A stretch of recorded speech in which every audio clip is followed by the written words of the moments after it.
All right, let's jump right in. We're going to talk about a really powerful way to think about navigating your life with, some real intention. And we're going to do it through one single unforgettable metaphor from one of the greatest writers who ever lived.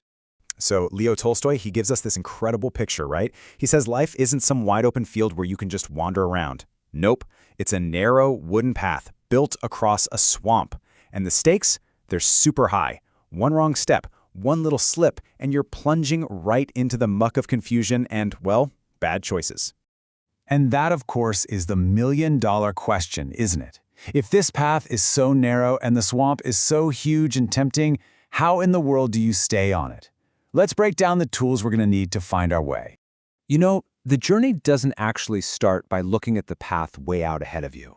No, it starts by looking inward. The absolute first step is getting an honest, clear-eyed view of who you really are. Now, this is what's so interesting. There are two equal dangers here. On the one hand, you've got the Stoic philosopher Seneca warning us against arrogance, seeing yourself as more than you are. But then Goethe comes along and completes the picture, pointing out that it is just as damaging to value yourself at less than your true worth. The goal here isn't just about being humble, it's about being accurate. And this is absolutely crucial. So often, we're afraid of self-assessment because we think it's just going to show us all our weaknesses. But just as often, it reveals a surprising amount of strength. I mean, think about it. Think about a time you handled a crisis way better than you ever thought you could. That's what accurate self-assessment does. It uncovers the resilience you didn't even know you had. Okay, so once you see yourself with some clarity, how do you actually move forward on the path? Well, the answer is mastery. The patient, deliberate work of truly, deeply understanding your craft, whatever that might be. The author, Robert Greene, he has this great name for it: getting to the inside. See, when you start anything new, a sport, an instrument, a new job, you're on the outside. You're just seeing the surface, learning the basic rules. But getting to the inside, that's when you move past the rules and you start to feel the living, beating heart of the thing itself. And this just lays out the whole journey perfectly. It starts with confusion, right? Just learning the rules. Then comes the patient practice, the reps, the reflection. Eventually, that skill becomes internalized. It's not some separate thing you're doing, it's a part of you. And that's when mastery happens. It's exactly what you hear great athletes talk about when they say the game slows down. They're not literally moving faster, they just understand it from the inside out. So, when you do this deep internal work, something really interesting starts to happen. It fundamentally changes how you see not only your own journey, but the journey of everybody else.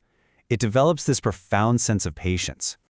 The Roman emperor Marcus Aurelius was constantly reminding himself of this idea he got from Plato, and it's a total game changer.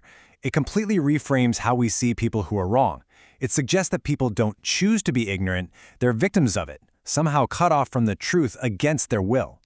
So next time you're getting frustrated with someone, just run through this in your head. Maybe they're under the spell of some bad information. Maybe they're just limited by their education, or they haven't had the advantages you've had. And here's the most important one. Remember that you have been wrong before too. We all have. You were given some grace. Extending that same patience is really the only fair thing to do. And here's the part that we almost always forget. That same logic, it applies to our own stumbles. When you step off that walkway and into the swamp, and listen, you will. The goal is to treat yourself with the same compassion you'd offer a friend. You are also just doing the best you can with what you can see right now. So all this work, this walking the path, it all leads to the big question, right? Why? What are we even walking toward? And the answer is all about focusing our energy on the things that are permanent over the things that are just temporary. I mean, think about this. Charles de Gaulle, a guy who literally saved and then led France, kept this idea at his very core. Even when he was at the absolute height of his power, he understood that his title, his job, it would all fade away. But his family, that was forever. And that perspective let him set boundaries and prioritize what really mattered. This shift in focus, it builds a whole new mindset. See, we're all conditioned to think about ROI, return on investment. What do I get back for this? But this path asks us to think about a different ROI, the ripple of impact. The question totally changes from what will this earn me to what will this make possible for others. As the investor Morgan Housel points out, choosing what really matters, it's an active fight. You have to literally push back against this natural, relentless urge for more, more work, more money, more ambition. To be able to just say, you know what, I just want to be happy. I just want to hang out with my kids. That requires you to fight back. It's a deliberate, conscious choice. And this right here, this is kind of the stoic superpower. By accepting that so much of life is temporary and way beyond our control, the past, the future, the economy, politics, we stop wasting all this energy. And when we do that, we're left with the only thing that's real and permanent, this present moment. That's where we can actually live.